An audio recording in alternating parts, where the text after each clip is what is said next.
Hola, hola jóvenes. Perdón. Vamos a comenzar el día de hoy. Entonces, platicaremos sobre las pautas, todos los aspectos que debemos de considerar nosotros para lo que es la evaluación del paciente que acude con el diagnóstico precisamente de obesidad y síndrome metabólico y posteriormente aquel paciente que cursa con obesidad y cirugía bariátrica. Entonces, hoy nos vamos a enfocar en este primer punto. Me gustaría recordar nada más, ahorita lo que hemos hecho en otras asignaturas y lo que ustedes han hecho, es que vamos viendo como desglosados todos los temas punto por punto. O sea, por un lado ustedes están revisando fisiopatologías para comprender el problema de lo que se trata, cómo se manifiesta y lo que conlleva. También, por ejemplo, a través de las dietoterapias, pues cómo se puede dar una corrección a esa situación. Y, por ejemplo, en evaluación del estado de nutrición, pues era haber desglosado, desglosado tema por tema, pues cómo se aborda, ¿no? Una evaluación desde la mira antropométrica, bioquímica, clínica, dietética, y cómo eso lo conjuntamos para poder decir, no, pues sí está grave la situación o no. Pero en este punto no lo hemos integrado a decir, bueno, ya tengo el paciente y ¿qué hago? Saben, ya tienen una estimación, una idea, perdón, de que se llena la historia clínico nutricia, se llevan las preguntas, se hacen todas las preguntas, se hace toda la valoración. Nada más que aquí es ver cómo lo vamos a ir haciendo más aterrizado. Entonces, en cuanto al paciente que acude por primera vez con esta situación, es importante tener, en primer lugar, la información básica, ¿no? El nombre del paciente, fecha de nacimiento, edad, datos de contacto y el motivo por el cual está acudiendo. Entonces, dentro del motivo de consulta que nosotros podemos encontrar en esta situación de obesidad es a que pueda ser referido por el paciente, es decir, las diferentes razones que lo llevan a buscar un tratamiento, o bien puede ser pues referido por algún otro profesional de la salud. Entonces me gustaría que recordaran aquí lo que platicábamos la sesión pasada, o sea, en qué etapa está mi paciente y pues con base a esa etapa saber si es momento o no de actuar. ¿Por qué? Porque si está en la etapa de la precontemplación y yo de pronto llego hablándole de la obesidad y de los indicadores, puede ser contraproducente porque lo único que voy a producir es que por un lado siento una agresión de parte mía y por el otro, pues la percepción que tenga, ¿no? Va a estar influenciada por todo lo que yo le estuve comentando. Entonces, no es lo ideal, ¿no? Entonces, siempre hay que estar buscando datos que ya estén en esta etapa de contemplación. Por el otro lado, tenemos que ir indagando diferentes signos y síntomas, y de hecho aquí me gustaría que fueran tomando nota de cada uno, porque por un lado, en la parte gastrointestinal, recuerden cuán extenso y complejo es nuestro aparato digestivo, entonces debemos de preguntar cómo son las evacuaciones, con qué frecuencia, con qué consistencia, si existe una sensación de molestia al consumo de los alimentos o posterior al consumo de los alimentos. Si existe esta sensación de distensión abdominal o si se siente con mucha plenitud a pesar de no haber ingerido una cantidad considerable de alimento o por el contrario, más allá de la distensión o de la plenitud, hablemos de un dolor. Y en dolor abdominal, pues vamos a encontrar diferentes razones, ¿no? Puede ser que trae una gastritis, bueno, ya me salté, hay un reflujo, ¿no? Trae una gastritis o trae una úlcera. También, por ejemplo, preguntar por los otros órganos que están involucrados en el, aparte del tubo digestivo, pero en el aparato digestivo, pues por ejemplo, si ha recibido algún diagnóstico y tiene molestias referente a ese diagnóstico de ese órgano complementario, por ejemplo, el hígado, los riñones, el páncreas, la vesícula, cómo están funcionando. También, cuando hablamos de la obesidad, es importante que preguntemos por algunas otras cuestiones, por ejemplo, relacionadas al síndrome de ovario poliquístico, porque ustedes saben que muchas veces este tipo de pacientes, el peso llega a ser un dato frecuente, pero aparte hay otros signos, por ejemplo, el hirsutismo, o bien que tenga cierto nivel de alopecia, irregularidades menstruales o sangrados anormales, muy abundantes o bien muy disminuidos. También el acné, estados emocionales pues, que cambian. Asociados a dislipidemias, saben que en dislipidemias en su momento lo platicamos, que por ejemplo hay síntomas muy variados porque hay muchísimos tipos de dislipidemias, pero por ejemplo podemos buscar los xantomas o jantomas, el arco corneal, anormalidades en el examen de fondo de ojo, ¿por qué? Porque hay una acumulación de lípidos finalmente, que puede haber soplos cardíacos, por ejemplo, también buscar síntomas que están asociados con lo que es la resistencia a la insulina o ya está instaurada propiamente la diabetes. Que bueno, ahí los que me encantaría que nunca pasaran por alto es esta parte de la polidipsia, la polifagia, la pérdida de peso, el cansancio frecuente, ¿no? Y tomar muchísima agua.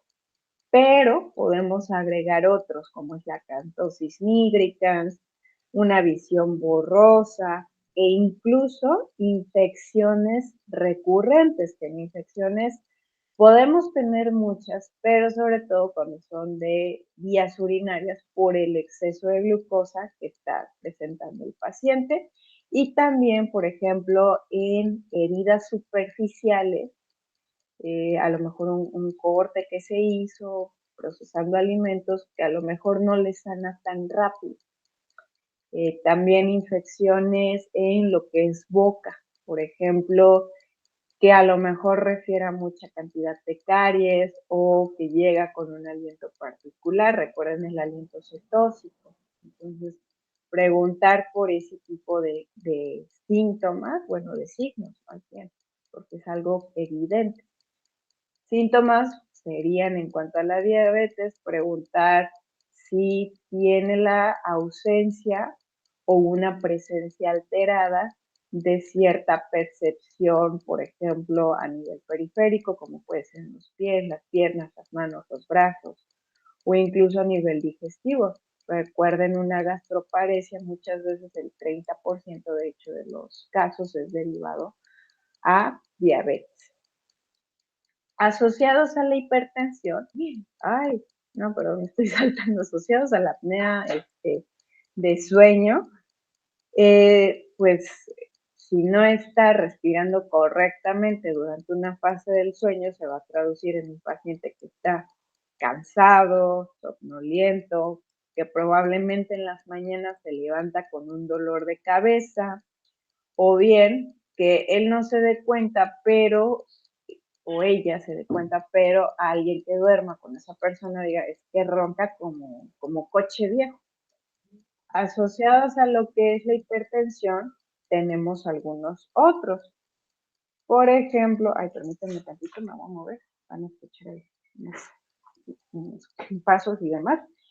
Asociados a la hipertensión podemos tener varios síntomas, como es el caso de los zumbidos en oídos, sobre todo cuando el paciente no tiene como muy controlada la presión arterial. Es algo que muchas veces nos ayuda a diagnosticar. También, por ejemplo, cuando el paciente reporta que ve lucecitas o que ve destellos, ya sea de forma difusa, que recuerden, esto se llama como fosfernos. También si el paciente está presentando dolor de cabeza, se siente débil, o bien sus extremidades, manos, pies, son muy, muy fríos. Y también, por ejemplo, como, pues bueno, ahí sería cuestión de revisar, pero si hay soplos, ¿no? También podemos hablar de enfermedades coronarias, no sé si recuerden por ahí cuando hablábamos de la insuficiencia cardíaca, recuerden que en las fases finales el paciente muchas veces siente cansancio a pesar de estar en reposo, pero también podemos hablar de que presente edema o dolor, alteraciones musculoesqueléticas como pueden ser artritis o que tenga el pie plano, que bueno, el pie plano es como si les dijera que es primero el huevo o la gallina, ¿no? Muchas veces el pie plano puede no tener una relación directa con eso, pero puede favorecer a que se experimenten más molestias con el exceso de peso. Asimismo, la artritis, pues obviamente el paciente va a experimentar un grado mayor de molestias. ¿Por qué? Porque si hablamos de la obesidad, que en esencia es cuando hacemos alusión al exceso de tejido adiposo, se va a traducir invariablemente en esta situación, ¿no? De mucha inflamación. Entonces, esa inflamación va a contribuir en lo que es las molestias por la artritis. Y también el exceso o deficiencia de nutrimentos, pues sabemos que es muchísima, muchísima la variedad que podemos tener ahí, ¿no? O sea, tanto por parte de las vitaminas liposolubles como de las vitaminas hidrosolubles, sobre todo las hidrosolubles, a nosotros no contar con una reserva, pues la requerimos diario, ¿no? También es importante que preguntemos algunos aspectos relacionados sobre el conocimiento del paciente en cuanto a la situación que está presentando. Por ejemplo, ¿qué define el paciente como obesidad? Porque por un lado podemos decir, es que es un tema, perdón aquí que les haga un pequeño como comercial, pero en el tema de obesidad, o sea, por un lado, ustedes en este nivel tienen la competencia de responderlo como alguien que tiene un conocimiento en materia de decir tejido adiposo, adiposito hipertrófico, con un perfil secretor proinflamatorio, y que eso no lo voy a saber a detalle, salvo que estuviera abriendo al paciente, sacando una muestra de los adipocitos y examinándolo, básicamente. O sea, hablando de la obesidad como un evento patologizante. Hablando de la obesidad como una situación antropométrica, igual, en este punto ustedes son competentes de decir, bueno, antropométricamente se define cuándo no cae en estos valores, que son los valores de referencia, y que saben que los valores de referencia es donde se encontró el 50% de los individuos de una muestra pues estadísticamente significativa. Bueno, no, una muestra considerable, ¿no? Un número considerable. Pero por el otro lado, ya no hablándolo en este sentido tan técnico que ahorita se los mencionaba, la obesidad, de forma coloquial, nosotros hacemos alusión a la obesidad, pues a través de la gordura, ¿no? Del decir, esta persona es gordita. Pero pues es que ya lo saben, o sea, me pueden decir es gordita, pero resulta que yo le evalúo y es un individuo que tiene mucha masa muscular, pero también en efecto tiene mucha masa adiposa. y que también puedo tener individuos que tienen esta situación de poca masa muscular y mucha masa grasa, ¿no? O sea, como entra una visión y otra de pronto se pelean. Aquí como que existe, es un tema un tanto complejo de abordar porque hay mucha disonancia cognitiva al respecto. Entonces, se lo menciono porque al existir este nivel de disonancia, el paciente puede tener cierta idea sobre la obesidad. Pues, por ejemplo, vamos a ponerlo en la siguiente situación. Acude a consulta ustedes, un niño, que pues dicen los papás, es que lo traemos a consulta porque lo está mandando el pediatra, porque está gordito, pero pues mire lo que sano está. Entonces, aquí, este es el ejemplo que les doy. Va a haber mucha disonancia cognitiva porque para los papás está sano ese niño. Y aparte, pues es un niño que come bien, que aquí va un entrecomillado tremendo, ¿no? O sea, el decir comer bien, pues a qué nos vamos a referir. Entonces, es investigar toda esta parte de los conocimientos que existen al respecto y las comorbilidades que se tienen, porque a lo mejor si ustedes comienzan a preguntarle a los papás, bueno, ¿cómo duerme su hijo? ¿Cuántas horas? No, pues tantas. ¿Ronca? Y entonces le empiezan a decir, no, pues está roncando el niño en la noche. Ah, ¿está con alguna infección de vías respiratorias ahorita o normalmente ronca? Ah, pues sí ronca de forma habitual. Entonces ahí para ustedes les está diciendo algo, ¿no? Entonces ahí podemos hablar de una comorbilidad. O por ejemplo empiecen a notar como ciertas manchitas en la piel, o a lo mejor noten una palidez, o sea, todos los signos y síntomas los deben de poner en la lupa, preguntar a los padres lo que saben, o bueno, al paciente lo que sabe del padecimiento y tratar de que él mismo les dé una respuesta de esos signos y síntomas que ustedes dijeron, aquí esto no me agrada, para que el paciente también les dé una respuesta, ¿no? Y más o menos trabajarlo. Ahora, también es importante saber esta cuestión del historial de pérdida de peso, porque pues aquí tenemos mucha información, desde qué edad empezó con los problemas de peso, si existe algún patrón en la situación de perder y ganar peso, cuál ha sido el peso máximo, el peso mínimo, en qué situaciones ha aumentado o ha perdido peso. Eso es muy, muy relevante. Finalmente, el dietismo crónico trae repercusiones a la salud. Ahora, en cuanto al estilo de vida, podemos mencionar muchísimos factores de relevancia. Por ejemplo, el tipo de actividades que hace de manera habitual, todas las actividades diarias, ¿no? Si hace algún tipo de ejercicio o no, con qué duración, con qué frecuencia, qué intensidad, de qué tipo. También los hábitos dietéticos, que aquí nosotros sabemos que existe muchísima información, ¿no?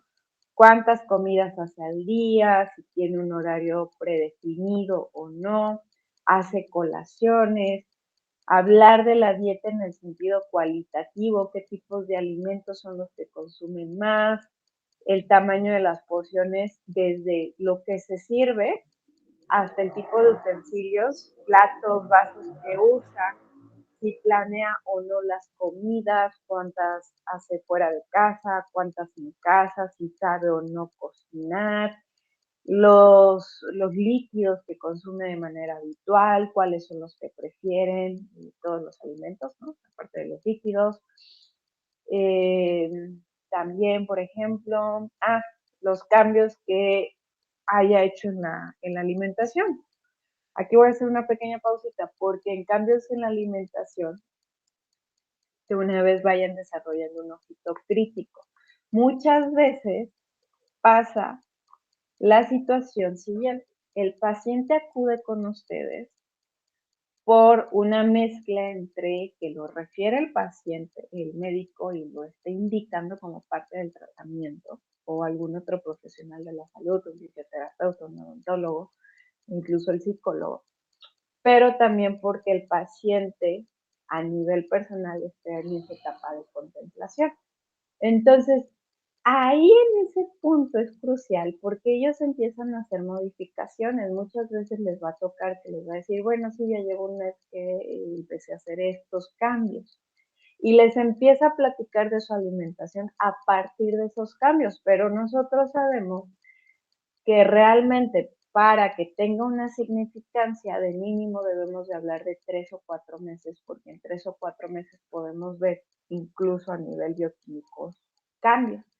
Entonces es importante como ser un poquito quisquillosos y hacer mucho hincapié en tiempos para detectar desde cuál es el basal y cuáles son los cambios.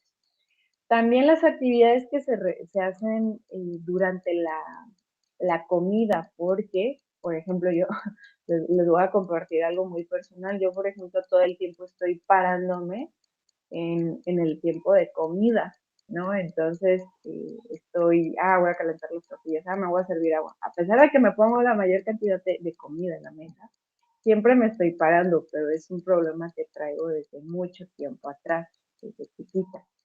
Y también la otra situación, ¿no? Pues porque normalmente siempre estoy corriendo ahí atrás de mi hijo. Entonces, siempre es importante ponerlo en el contexto del paciente. Puede acudir con ustedes una persona que les comenta, bueno, como solo, pero normalmente tomo mi celular y estoy pues, viendo redes sociales, o me pongo una película o una serie mientras como.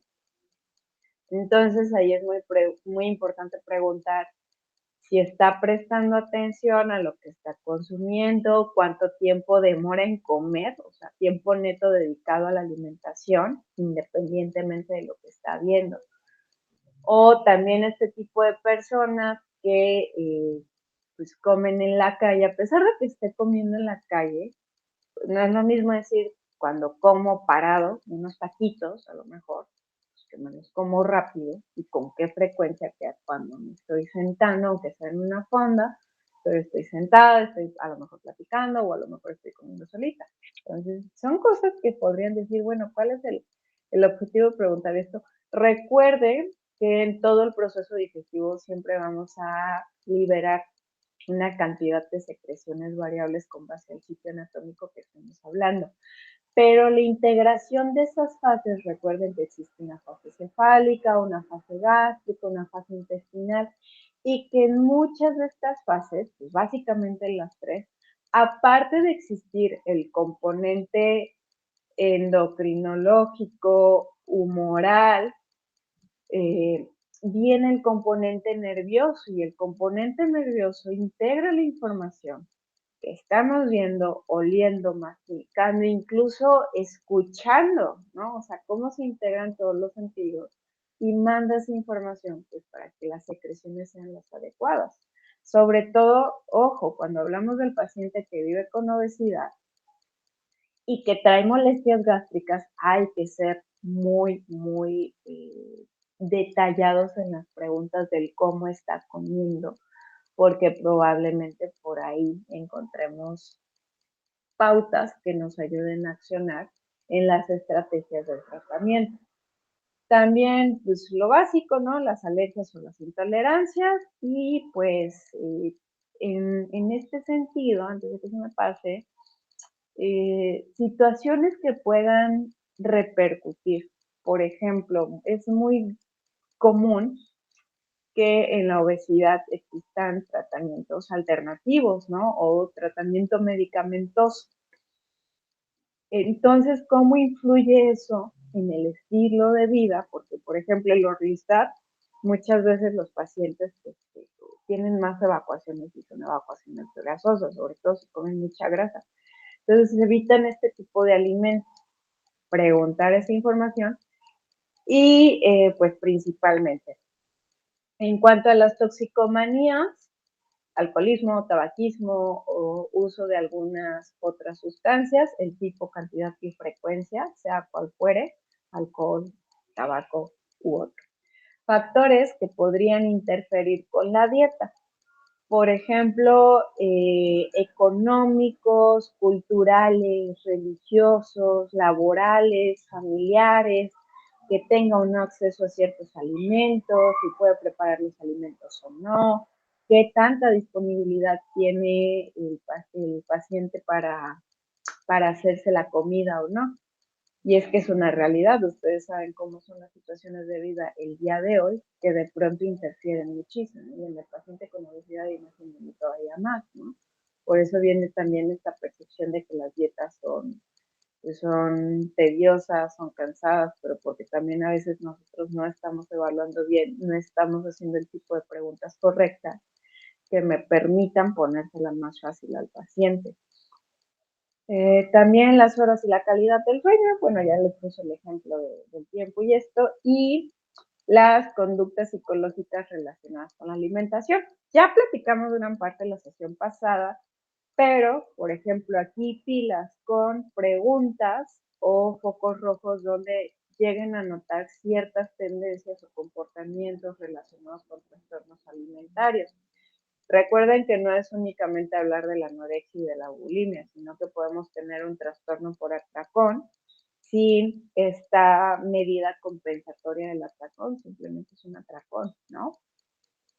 O que de pronto existan como actitudes disfuncionales en torno a la alimentación. ¿Y cuándo le pueden llamar ustedes disfuncional a algo? Les voy a poner un ejemplo muy crítico que sí lo van a estar como cuestionando. O sea, pueden tener este tipo de personas que de pronto omite mucho alimento.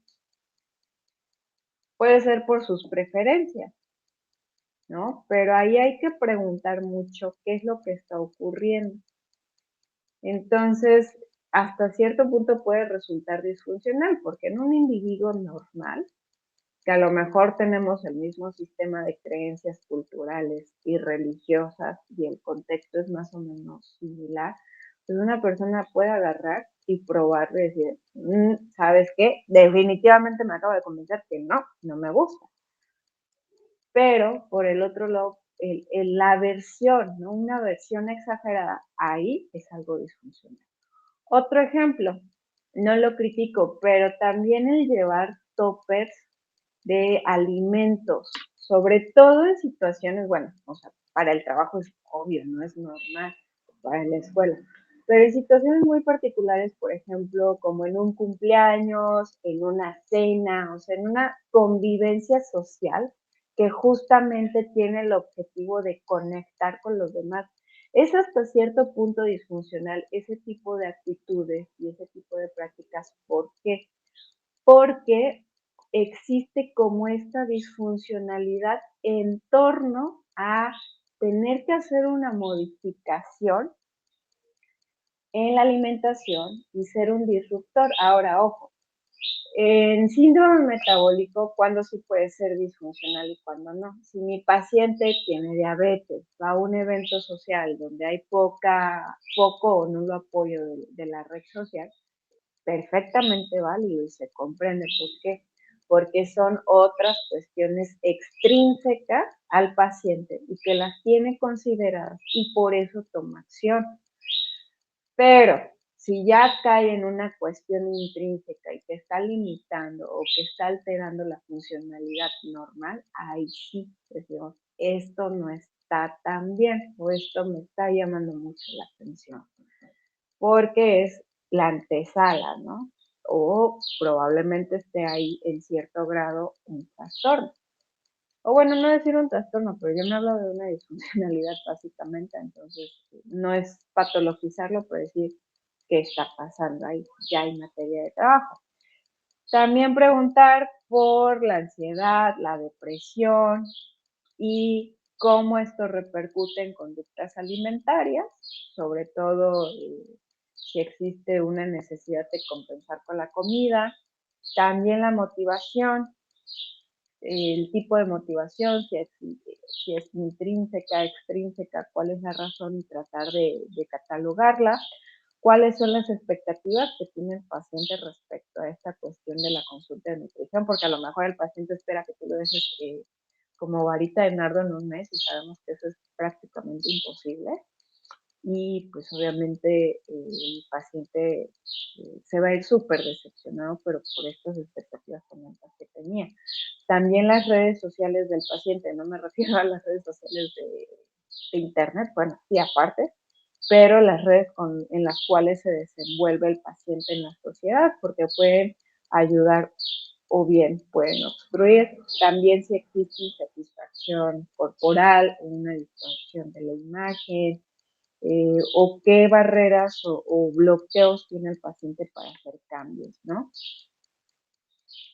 En cuanto, bueno, no me acuerdo si lo mencioné, pero aquí toda esta información es subjetiva. ¿Por qué? Porque en gran parte nosotros preguntamos, bueno, si cuando es un signo es algo objetivo, lo estamos viendo, más no lo podemos cuantificar, salvo que hay escalas, pero síntoma es subjetivo. El conocimiento sobre el paciente es algo subjetivo, yo lo puedo poner en una escala, pero la escala tiene que estar previamente validada. Igual la historia de pérdida de peso va a ser un tanto subjetivo porque no tengo un antecedente tangible, igual cuestiones del estilo de vida. La información objetiva que nosotros vamos a recopilar es todo el ABCD. Toda la parte antropométrica no solamente es el recopilar el peso actual, sino el peso habitual del paciente, mínimo, máximo que ha presentado, y saber cuál es el peso teórico, que para el peso teórico, o digámoslo de este modo, el peso ideal, saben que existen diferentes fórmulas. También tomar la estatura y sacar diferentes perímetros, como es el perímetro abdominal, cintura, cadera, y pliegues cutáneos o porcentaje de grasa corporal. Y la combinación, ¿no? Todos los indicadores, el índice de masa corporal, índice de cintura-cadera, índice de cintura-estatura, porcentaje de peso habitual, porcentaje de peso teórico, la circunferencia, perdón, el porcentaje de masa corporal, qué escala tiene, ¿no? Entonces, ojo aquí, no es como, quizá si lo consultan con algún otro asesor o de pronto toman algún otro curso, eh, puedo objetar del siguiente comentario que les voy a hacer, pero ahorita les comento el detalle de por qué se los hago. Si bien existen diversas metodologías, de pronto tener como un conocimiento de ellas, por un lado, y el poder aplicar toda esa metodología en nuestro consultorio puede ser una labor de pronto un tanto difícil. ¿A qué me refiero? A lo mejor ahorita yo les estoy mencionando todo esto, ¿no? Que lo ideal es siempre tener la mayor cantidad de información posible, y es siempre que sea viable. Pero puede ser que ustedes empiezan y dicen, pues no me alcanza más que para la báscula, el estadímetro y la cinta antropométrica y ya. No hay ningún problema, está perfecto. De hecho, traten de categorizar la gravedad del paciente con base a esos indicadores antropométricos. Por ejemplo, a lo mejor dicen, si el paciente, aparte de darme, no sé, a lo mejor un porcentaje del peso teórico por encima, y el índice cintura-estatura, y el índice cintura-cadera, más la circunferencia, o sea, todos los indicadores y las mediciones, o sea, si me da 6 de 6 alterados, yo a este paciente lo puedo catalogar como un paciente en riesgo, ¿no? O que está manifestando la situación de exceso de peso, de obesidad. Si me está dando 3 de 6 indicadores, lo voy a considerar moderado, ¿no? Y si me da solo un indicador de los 6, pues sí, a lo mejor caiga en esta categoría de obesidad, pero no lo voy a catalogar como un paciente tan crítico porque no estoy viendo una alteración. Entonces, les digo que puede haber quien objete que les está haciendo esta sugerencia, pero más bien va encaminada a que ustedes traten de establecer una metodología puntual, precisa, y que la puedan hacer reproducible en los pacientes que tengan este tipo de situación, ¿vale? Entonces, pues básicamente es el decir, tengo mi metodología, ¿no? Y entonces, con base a la aplicación que ustedes vayan teniendo en su consultorio y los resultados hasta lo pueden ir relacionando y decir, a lo mejor me estoy quedando corta en decir un paciente grave de 4 o 6 indicadores, a lo mejor desde 3 indicadores, de 3 de 6, ya es alguien grave, ¿no? Entonces, más o menos, espero que me haya explicado en este punto, pero el objetivo primordial es que la antropometría la apliquen de forma conjunta y la sepan leer, ¿no? Así como hay que leer las cartas, pues ustedes lean bien la antropometría.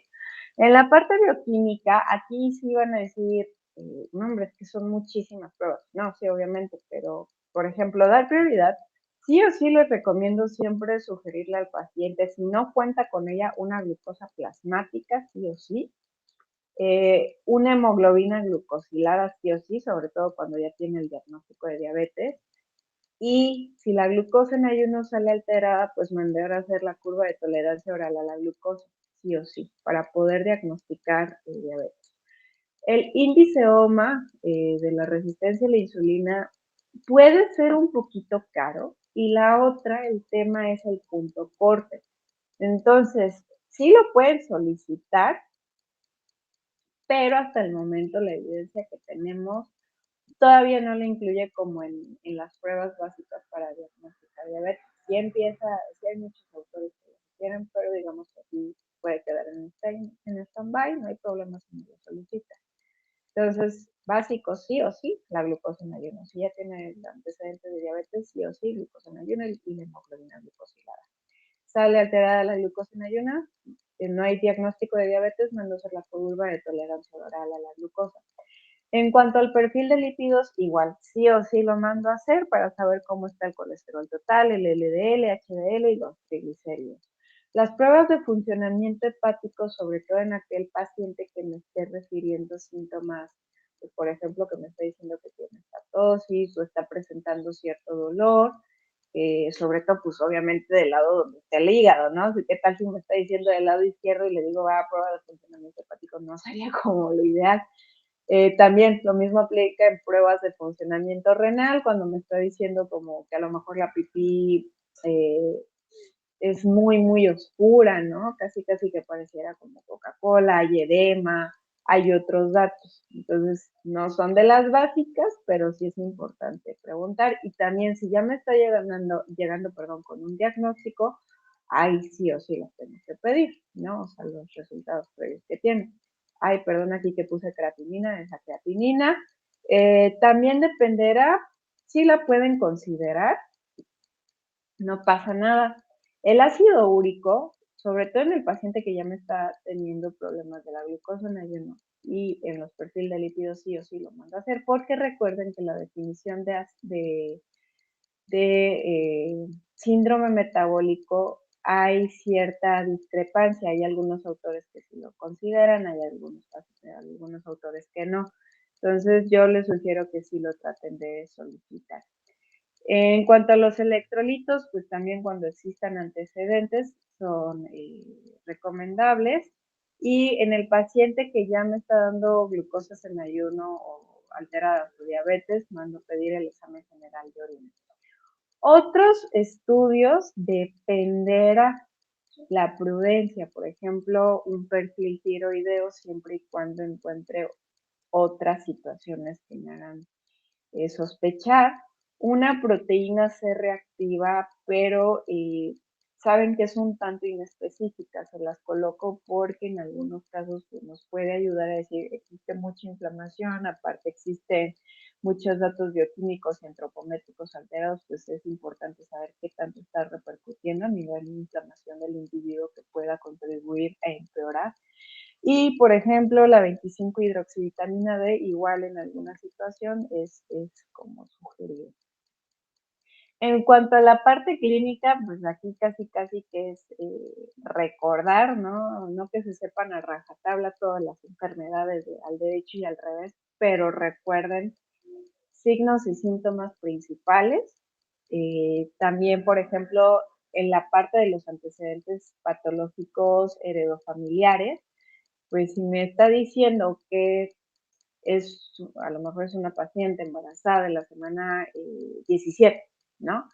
que no le impidieron la glucosa en ayuno al inicio del embarazo, pues recuerdo y que me está diciendo aparte del antecedentes de diabetes en su familia, le sugiero, ¿no? Semana 24 y 28 se haga esta prueba muy importante y pues principalmente si cursa o no con algún diagnóstico de alguna enfermedad, que bueno, sabemos hay muchísimas situaciones, que existan algunos padecimientos relacionados que pudiera ser la obesidad secundaria a esa situación, por ejemplo, un síndrome de Cushing, alguna situación clínica en donde existe una deficiencia de leptina, algún trastorno tiroideo o algún medicamento, incluso que el paciente diga, es que sabe que estoy en tratamiento con este medicamento y entonces a partir de ahí mi peso cambió muchísimo.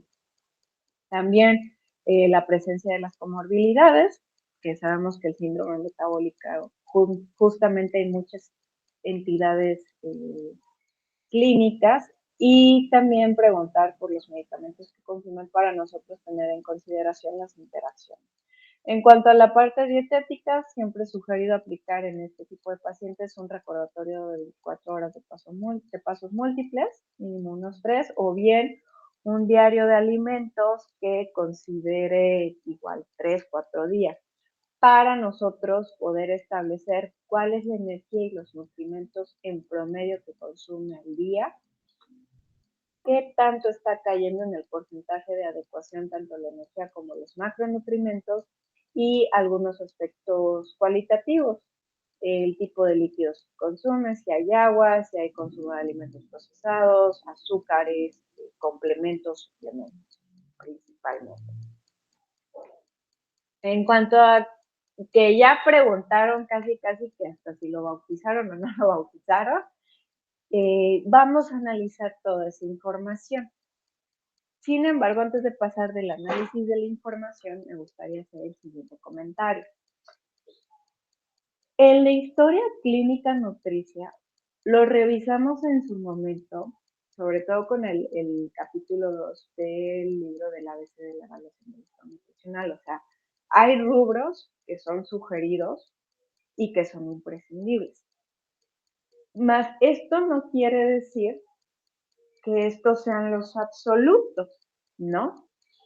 Porque puede haber situaciones muy puntuales. Por ejemplo, aquellos de ustedes que vamos a poner se van con la nutrición pediátrica, pero en precisión de aquellos niños que viven con autismo y con trastornos, desde el trastorno de déficit de atención e hiperactividad.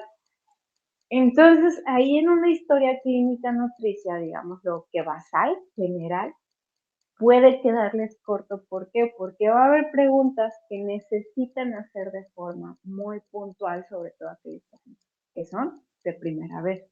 Igual, en mi caso, normalmente siempre estoy relacionando diabetes mellitus y algunos trastornos de la conducta alimentaria, no propiamente los conocidos, sino más que nada identificar ciertas conductas que ya son disfuncionales. Entonces sí empiezo a incluir en mi historia clínica preguntas puntuales sobre ciertos comportamientos o bien hasta cierta sintomatología. También pacientes que tienen una enfermedad renal, tengan o no diálisis, pues hacer preguntas muy específicas. Entonces, crucial para que ya cuando pasen esta fase del análisis de la información, les ayude a computar. Entonces, en la parte de los requerimientos, sí o sí nosotros consideramos pues toda esta parte de la energía, ya sea porque tienen el acceso a un equipo de calorimetría indirecta o bueno, lo estiman, obtienen lo que requiere de energía, pero por ejemplo, es sugerido que utilicen la fórmula de Mifflin utilizando el peso actual. Lo sugerido, pero saben que en la literatura van a encontrar absolutamente de todo. Quienes les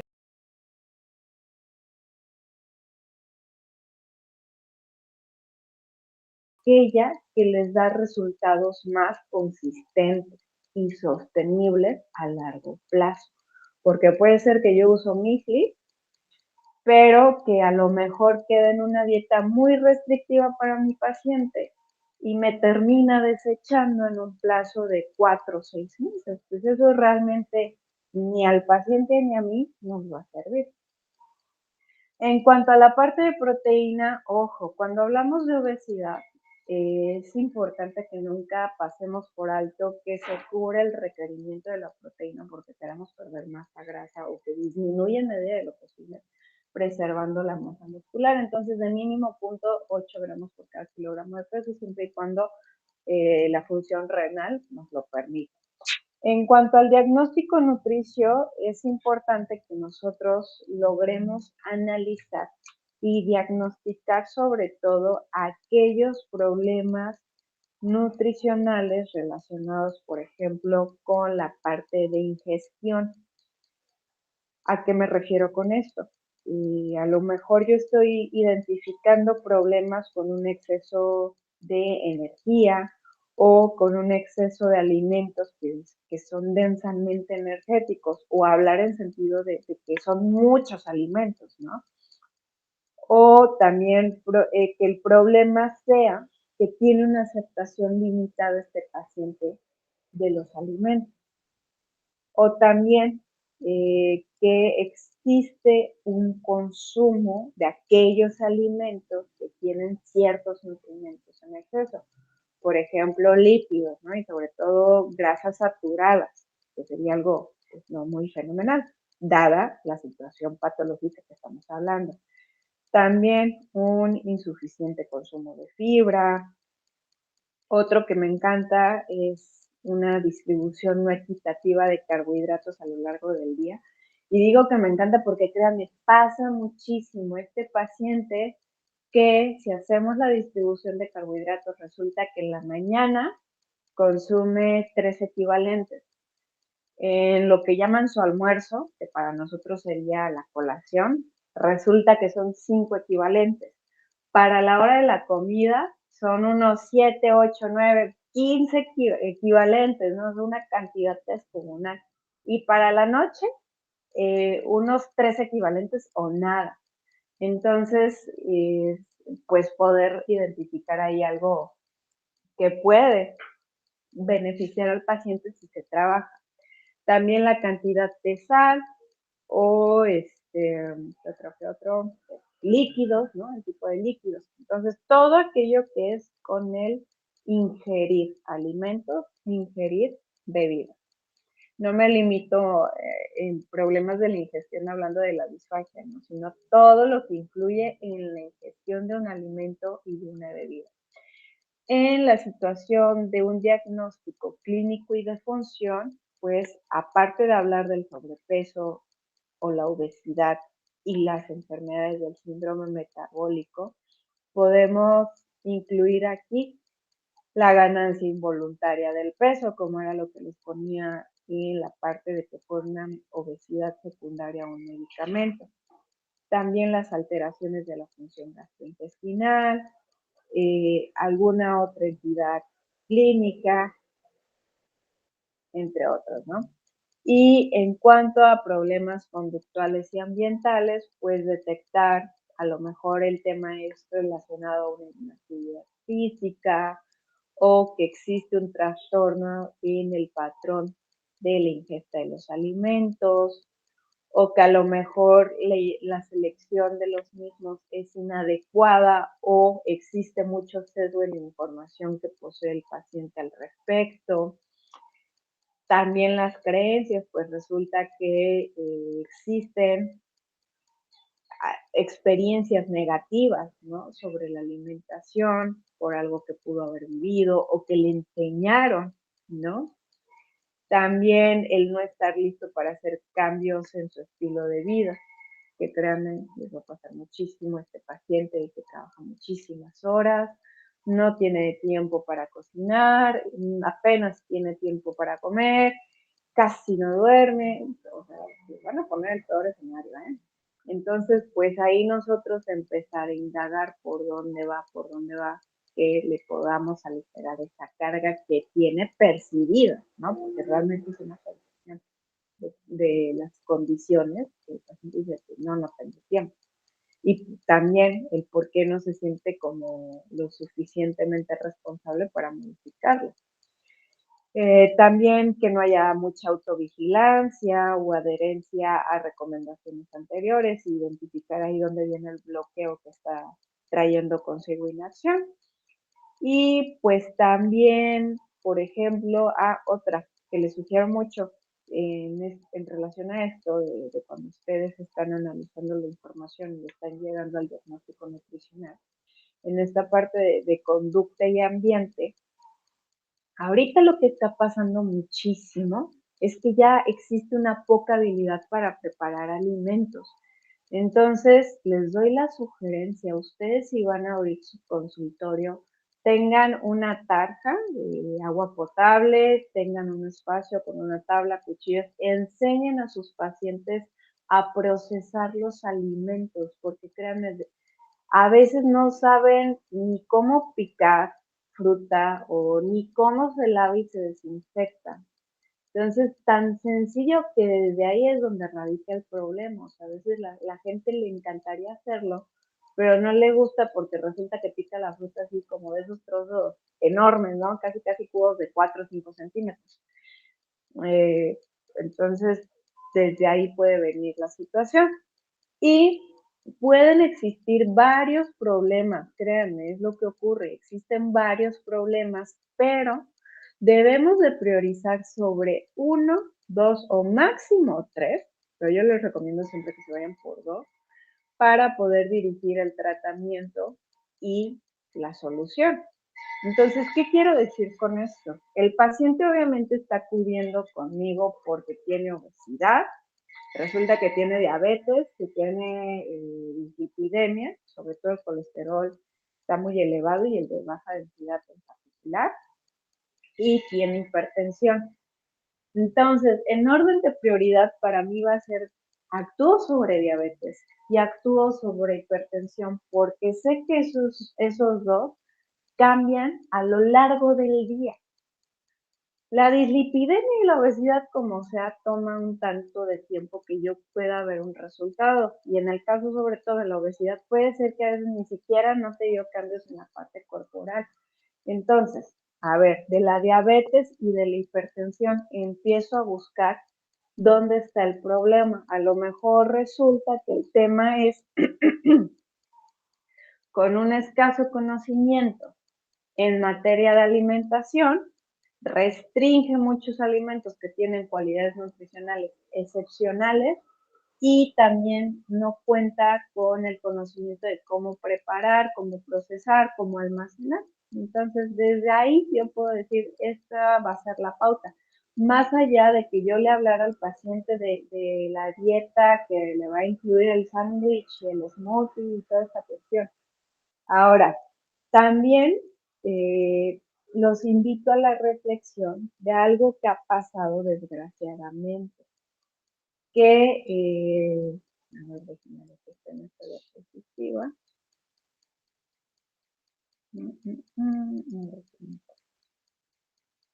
Pues aquí está justamente. Sobre todo, bueno, me le voy a adelantar. A ver, voy a mencionar de una vez. Porque, pues justamente, por un lado, queremos lograr una redefinición del peso, pero muchas veces la gente, y también lo que los nutriólogos desgraciadamente han hecho por esta cuestión de hacer, pues tenemos que pagar cuentas, ¿no? No vivimos de la caridad. Entonces, a veces se ha hecho este error de que el paciente se le programa venir en 2 semanas y en 2 semanas te vuelvo a pesar y en 2 semanas te voy a cambiar tu plan nutricional. Realmente así es como no hay que hacer las cosas, ¿sale? Entonces, dentro de los objetivos del tratamiento, debemos de buscar una redefinición del peso en un plazo de 6 meses mínimo. Y enfatizo en eso de mínimo. Y sobre todo, saber cómo ha sido la evolución, porque muchas veces guías y protocolos internacionales te dicen, una pérdida del 10 o del 15% de peso. Pero ya sabemos, sobre todo ustedes nutriólogos, saben que yo puedo perder peso en una diarrea espantosa, ¿no? Entonces, ser un poquito críticos y decir, probablemente el peso ni siquiera cambió, es más, ni siquiera el porcentaje de masa grasa en general, pero la distribución empezó a cambiar. Se empezaron a reducir un poquito las medidas de cintura, ¿no? Y a lo mejor eso para mí pues viene fenomenal. O a lo mejor antropométricamente no pasó absolutamente nada. Entonces ahí no es que hayamos hecho las cosas mal. Recuerden que eso se conjunta con lo demás. Probablemente el paciente a lo mejor en sus laboratoriales, en su sintomatología, está fenomenal. Eso no quiere decir que yo no haya tenido un resultado. Sí hubo resultados, más no fueron los resultados antropométricamente hablando. También promover el mantenimiento del peso sin que represente un sacrificio para el paciente, sobre todo porque cuando hablamos de obesidad muchas veces, y síndrome metabólico, muchas veces hablamos de dietistas crónicos. Entonces, es importante que las medidas que nosotros estemos sugiriendo, que el paciente esté aplicando y que se estén promoviendo en este feedback, sean aquellas que el paciente disfrute y sobre todo que las vinculemos con la parte de la motivación intrínseca del paciente.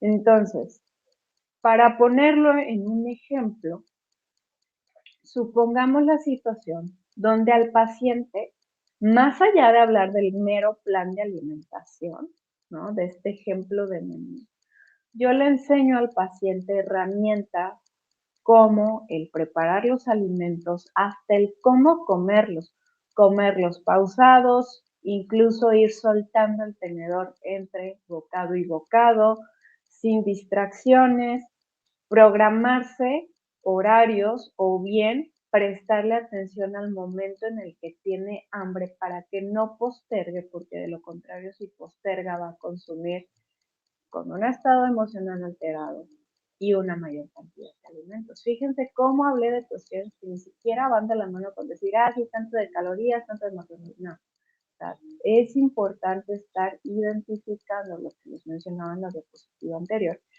para que en estas estrategias a lo mejor el paciente llega a este punto que les decía, se pierde una cantidad de peso, se mejoran ciertos indicadores que consideramos elementales, ¿no? Por ejemplo, mejoró la circunferencia de cintura, mejoró un poquito el porcentaje de masa grasa, la parte laboratorial está excelente, ¿no? Ya me sale excelente los análisis químicos. En la parte clínica ya no me tiene sintomatología, por el contrario, está fenomenal y disfruta mucho el preparar sus comidas y le encanta comer porque lo hace con gusto, hasta se siente así que se expande casi la paz, ¿no? Que puede entrarle cualquier problema, está listo para superarlo. Pues eso obviamente se va a traducir en que el paciente va a sentirse alguien autoeficaz, ¿no? Lo que platicábamos. Ahora, también lograr redefinir medidas que son de relevancia clínica. Aquí lo que les decía va ligado al punto inicial. Yo puedo decir un 10-15% del peso, pero eso realmente no me encanta porque pues puedo perder peso por muchas razones, o puedo perder porcentaje de masa grasa, pero si sé en qué punto se está dando el cambio, qué mejor, ¿no? Sobre todo cuando ya empiezan a caer en los puntos corte que son saludables. Aquí, en este ejemplo de abdomen y cintura, si yo logro que mi paciente alcance una circunferencia de abdomen o una circunferencia de cintura aceptable para, no sé, los criterios de la OMS o de la Federación Internacional de Diabetes, pues eso para mí va a venir fenomenal, ¿no? También reforzar aquellas medidas que sean pequeñas, significativas, realistas y permanentes que contribuyan al estilo de vida. Ya les di el ejemplo en el punto 2 y enfatizar en el perfil metabólicamente óptimo, ¿no? En el perfil metabólico ideal. Y sobre todo, el saber que esto me toma tiempo. Aquí creo que un error de la diapositiva, ¿no? Sería poner en letras grandes tiempo, porque esto lleva tiempo, es todo un proceso trabajar.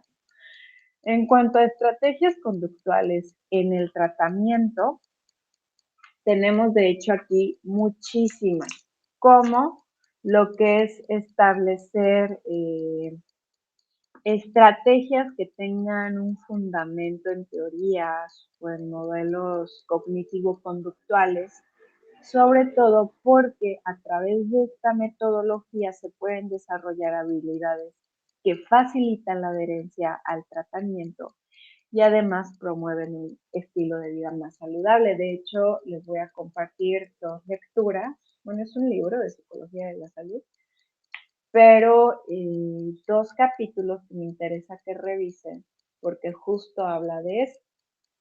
Entonces, cuando ustedes su tratamiento nutricional, aparte lo complementan con referir al paciente al psicólogo, el resultado es aún mayor. Y no es que el problema sea decir, ay, es que me está mandando el nutriólogo porque tengo obesidad. No, es más bien ahondar todo lo que está relacionado con esta parte. Y lo que les decía, a lo mejor empiezan ustedes a detectar que el problema está relacionado con la ingesta y con ciertas creencias. Entonces se trabaja y se potencia. También es importante que en medida de lo posible, ojo ahí, si existe esa posibilidad, se puede integrar a la persona a grupos de apoyo, sobre todo cuando hay situaciones clínicas muy puntuales como la diabetes, la hipertensión, ya otros muy particulares como alergias, la enfermedad celíaca, igual los trastornos de la conducta alimentaria. Si existen grupos de apoyo, derivarlos. ¿Por qué? Porque finalmente ahí viene una red de apoyo. También identificar si existe una distorsión de la imagen corporal, que probablemente eso también esté interfiriendo en el tratamiento, que el paciente todos sus logros conseguidos no los viva de la misma manera, porque en su representación mental su cuerpo se sigue viendo con X o Y características. También identificar y fomentar red de apoyo social va ligado con el punto 2, pero por el otro lado podemos buscar qué tanto apoyo hay en casa, ¿no? Con la familia, la pareja, los hijos, los amigos, los colaboradores, para poder hacer sugerencias. Sobre todo, algo realista y sin caer en otra rama que a lo mejor ni nos corresponda, pero puede ser que a lo mejor tenga este típico comentario para el paciente de, ay, ¿a poco ya estás yendo con el nutriólogo? Ni se ve, sigues igual de gordo. Porque créanme, pasa muchísimo. Entonces, ahí estarán de acuerdo que el ejemplo es como no hay un apoyo social, por el contrario, cae en burla, pero trabajar con el paciente respuestas que le generen esa sensación de que él pues realmente tiene la situación en control y que también esa respuesta sea acorde a la persona, porque pues bueno, puede ser que por un lado es este paciente un poco tímido, tímida, introvertido, que de pronto le cuesta poner como ciertos límites o no le gusta ser descortés. Entonces, enseñar a responder desde ese tipo de personalidad a ese tipo de agresión. También el establecer con el paciente las metas a trabajar, por el ejemplo que les daba en diapositivas previas. Puede ser que el paciente dice, ay, que no me va a bajar de peso en un mes. No, pero ¿qué le parece si trabajamos para encaminar a su tratamiento a esto? O algo que también pasa muchas veces De hecho, yo les confieso, ay, es algo que es así como de ya, Diosito, por favor, basta, ¿no? Esta expectativa que muchas veces tienen los pacientes de que tú le des un menú para cada semana y casi que le digas cómo lo va a comer, a qué hora se lo va a comer, cuántas veces lo tiene que masticar o las cuantas lo va a tragar y a qué hora tiene que ir al baño. De verdad, créanme que es hasta ese punto de pronto la expectativa que tiene el paciente. Entonces, para poder establecer con el paciente las metas a trabajar, en primer lugar, tenemos que hacerle notar al paciente cuál es el problema, la magnitud del mismo y las diferentes herramientas con las que vamos a trabajar. La dieta es una de tantas herramientas que nosotros vamos a manejar.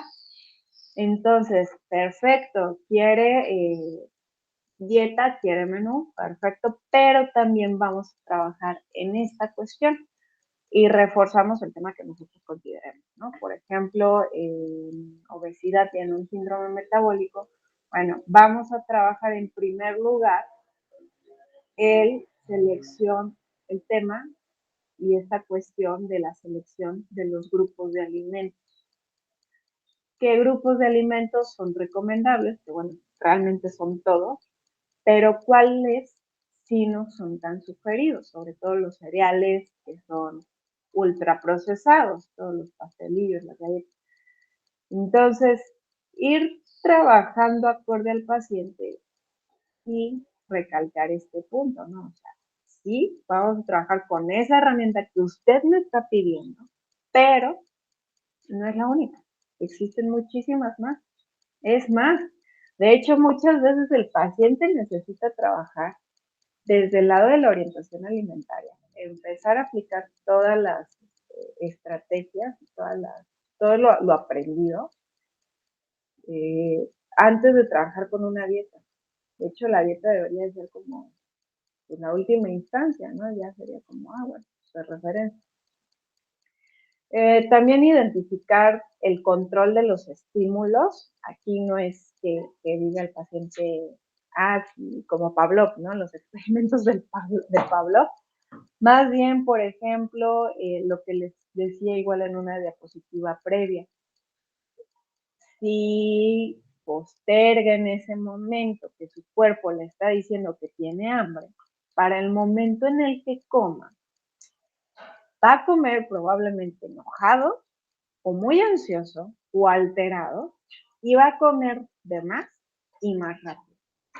Entonces, ahí estamos hablando de un estímulo. Otra cuestión, por ejemplo, si estamos trabajando a lo mejor el tema de ultraprocesados, que este paciente realmente consume una gran cantidad. Ok, si te vas a comprar las galletas, sobre todo déjenme pensar, si no mal recuerdo, las Lords, las de la etiquetita azul, traen, creo que ahorita hay un paquete grandísimo, que han de ser como 2, 4, 6, 8 hasta 10 galletas, no sé, la verdad, solo lo vi muy grande. Que resulta que eso le encantan, estaban en promoción, lo que sea. Si te encantan, pues no le voy a decir al paciente, nada más te vas a comer 2 y el resto lo vas a guardar, porque imagínense, ¿no? Todo lo que implica. Realmente es hasta cierto punto disfuncional y poco realista. Lo más realista sería decir, ok, pero en ese momento compártelo, ¿no? O si puedes en ese momento, muchas veces una sugerencia es que si estás comprando en la calle, pues trátalo de dar a alguna persona que está en necesidad de, y quédate con la porción que tú creas que te va a saciar, ¿no? Y también el cómo trabajar otras situaciones que están relacionadas con los estímulos, como no poner la sal o el azúcar en la mesa, o evitar el ir a estos restaurantes tipo buffet, sobre todo cuando el paciente está empezando, porque creo que es el peor escenario, ¿no? Que tengas como muchos alimentos y no puedas consumirlos. También recomendar y apoyar lo que es la autovigilancia, ¿no? Sobre todo que el paciente sea responsable de su consumo de alimentos, esté presente de las sensaciones, emociones que experimenten todo el proceso, sobre todo para trabajar con lo desagradable que se vaya generando, porque es algo que vamos a seguir trabajando.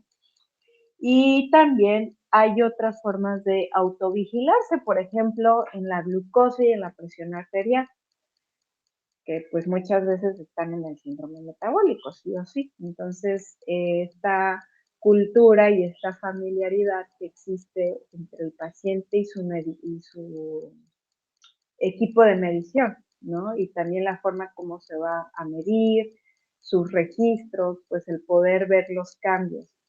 No les sugiero tanto el peso, porque insisto, a veces de verdad el peso ni siquiera se ve. Y otra cuestión también es que ahí puede ser un arma de doble filo, con lo que les estoy poniendo de monitoreos, porque de pronto puede haber o sea, la motivación, el motivante de mi paciente sea meramente extrínseco, que el paciente diga, si saqué 200 en la glucosa en ayuno, no, ya se le desmorona el día. Entonces, trabajar con cuidado esos temas, sobre todo en la parte educativa, porque tiene que quedarle muy claro al paciente. La glucosa es el resultado de lo que se come, pero también de la actividad física, pero también del estado de salud, también del resultado del medicamento y el tipo de medicamento. O también la presión, o sea, hay muchos estímulos que influyen. Entonces, hacerlo del conocimiento del paciente, así como el peso, ¿no? El peso es el resultado de un montón de cosas y de muchísimas interacciones. Entonces, si nos vamos a alegrar únicamente por el valor, tomarlo con pincitas, para que el paciente lo ubique.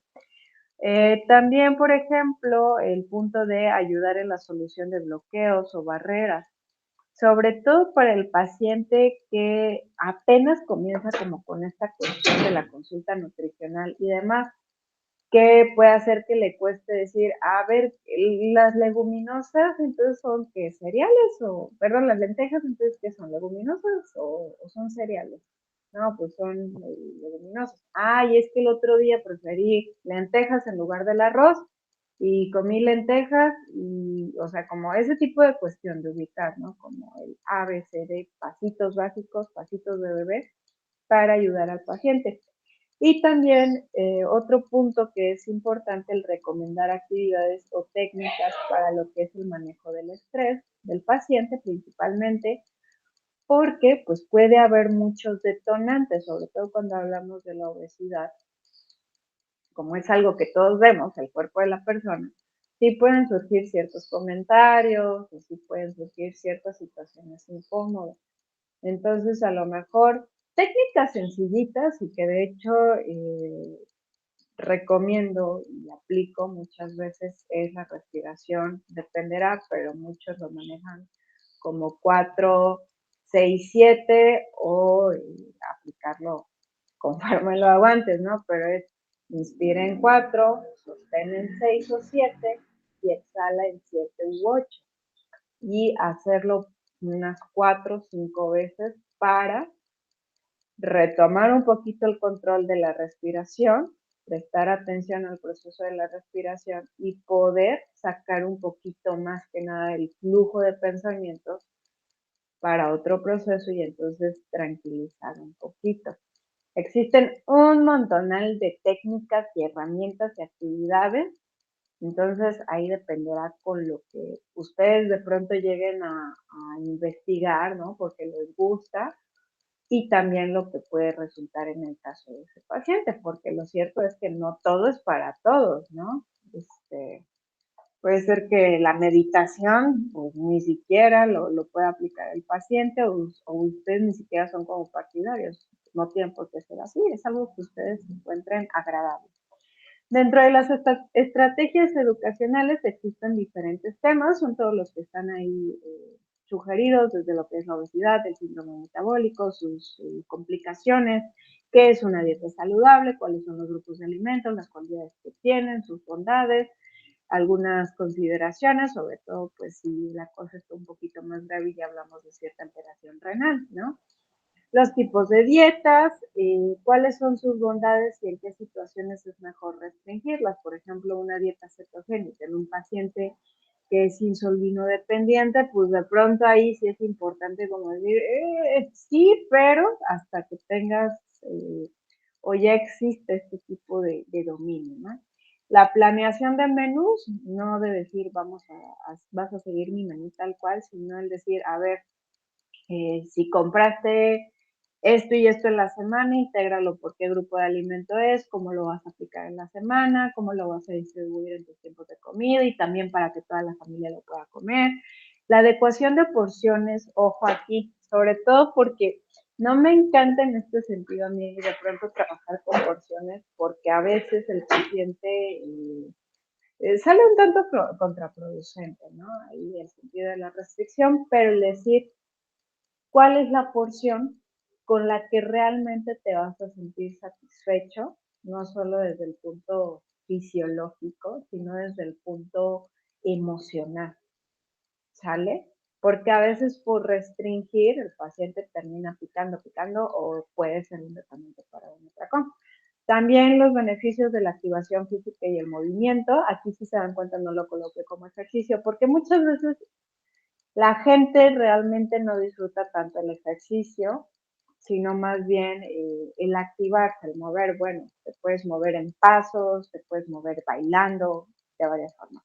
Beneficio de la fibra, lo que es una defensa saludable y sobre todo, estos temas que vayamos tocando en la consulta los debemos de ir revisando en consultas subsecuentes para revisar si hubo por ahí algún sesgo, ¿no? Sobre todo.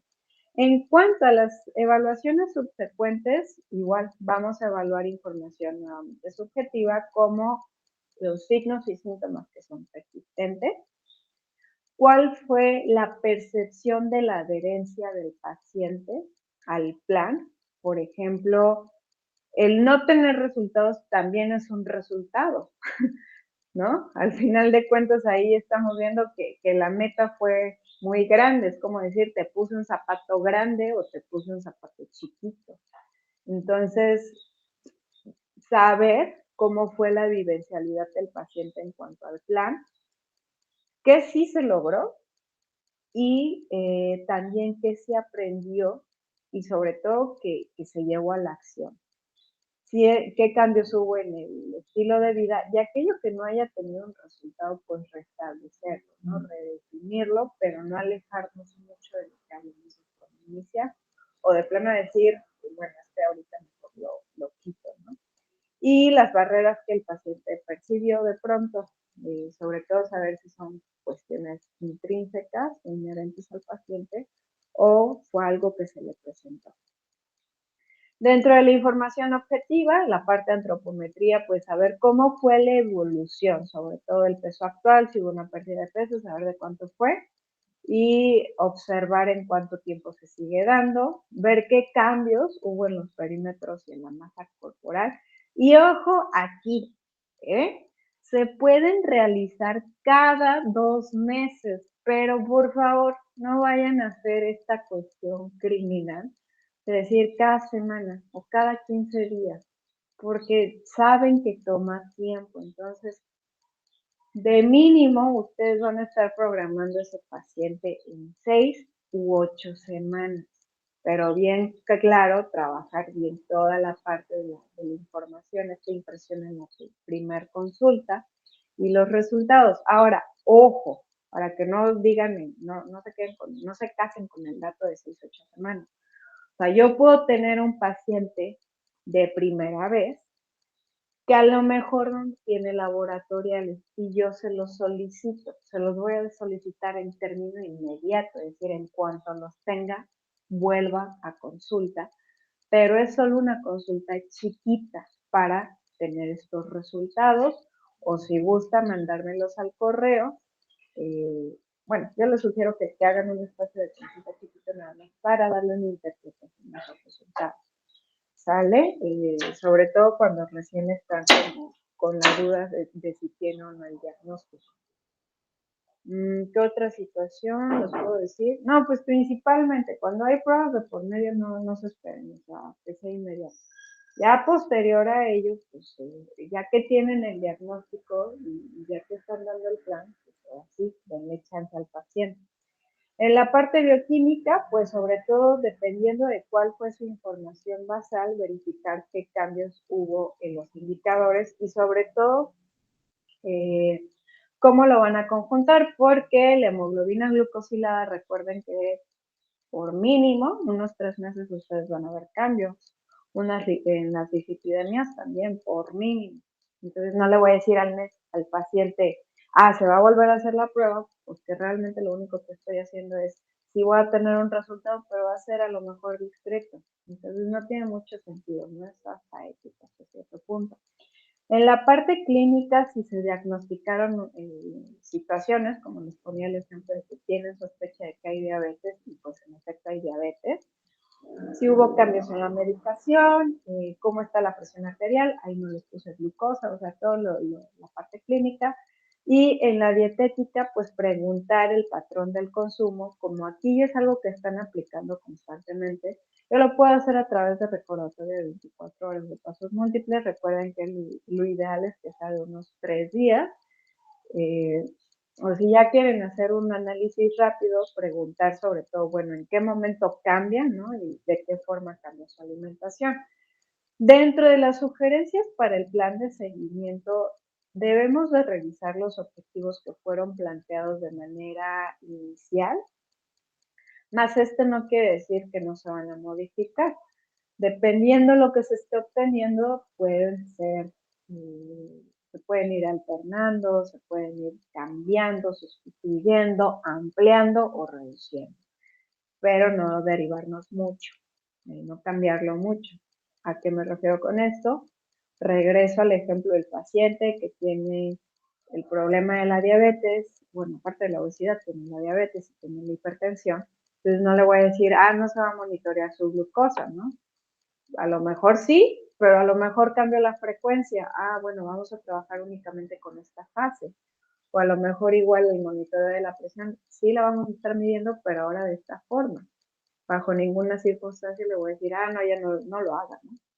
También en cuanto al plan, pues siempre es importante considerar las barreras para poder reencaminar todo. Sobre todo porque, insisto, pasa mucho esta situación de que el paciente, como no hizo nada, o sea, así se les digo tal cual, es que no hice nada este mes, la verdad, ni siquiera seguí la dieta. Y fíjense, de hecho ahí les está diciendo mucha información de dónde hubo el error por parte de nosotros. Es decir, a este paciente no le di las herramientas, o quizá le quise explicar muchos temas que no le quedó, realmente el porcentaje de información que me retuvo fue chiquita. Entonces, ahí les va a dar muchísima información. También en la parte conductual, preguntar por las recaídas y los detonantes de las mismas, porque puede ser, déjenme pensar, el paciente que tiene obesidad iba bien en su plan de alimentación, pero resulta que quiebra con la pareja, novio, novia, se separa, yo qué sé. Entonces estarán de acuerdo que es una situación emocional fuerte, considerable, y darle lugar a que pase esa vivencialidad, pero poder ayudar a que en el proceso las adaptaciones de su estilo de vida que ya ha hecho perduren, aunque sean chiquitas y sencillitas algunas. Y no sé, por ejemplo, a lo mejor suena la canción que le recordaba, pues bueno, es un detonante. Entonces, a lo mejor derivar con psicólogo para que nos ayude con esos detonantes, ¿no? De sabes que no me puede escuchar esta canción, y porque le detona en que va por un atracón. Y en la parte de educación siempre revisar, reforzar, y en dado caso que ya mi paciente lo domina, es un máster en el tema, pues va otro nuevo tema, excelente, ¿no? A lo mejor grupos de alimentos ya me los está dominando el paciente. Ahora vamos con el conteo de carbohidratos. ¿Por qué? Porque ya me tienen muy bien identificados los grupos, entonces ya va a identificar fácilmente cuáles contienen carbohidratos, ¿sale? Entonces, hasta aquí es todo, chicos. Espero que ya hayan seleccionado su tema que van a querer para cursar. del diplomado y esto, si no recuerden, revísenlos. Y de tarea se van a llevar 2 lecturas, les voy a indicar las páginas que son del libro. En uno les voy a solicitar que hagan un mapa conceptual de los modelos de creencias de ciencias de la salud.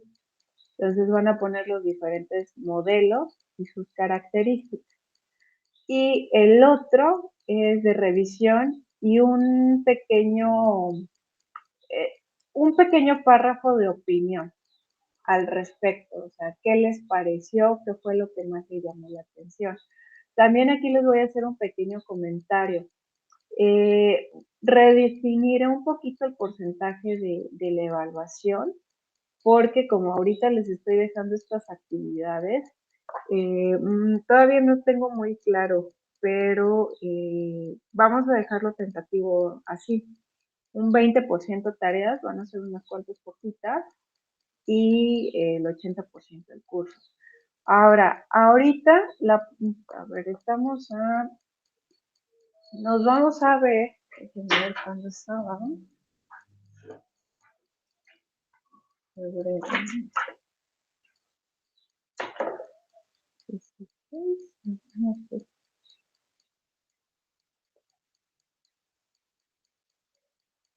vale, yo creo que nos vamos a ver, chicos, para dentro de unas 2 semanitas, 3 semanitas, no sé muy bien, pero nos vemos en un espacio chiquito para el 17 de febrero, sábado 17 de febrero, en el horario normal de la clase, pero para dudas. Recuerden que vamos a estar tomando las clases asíncrono.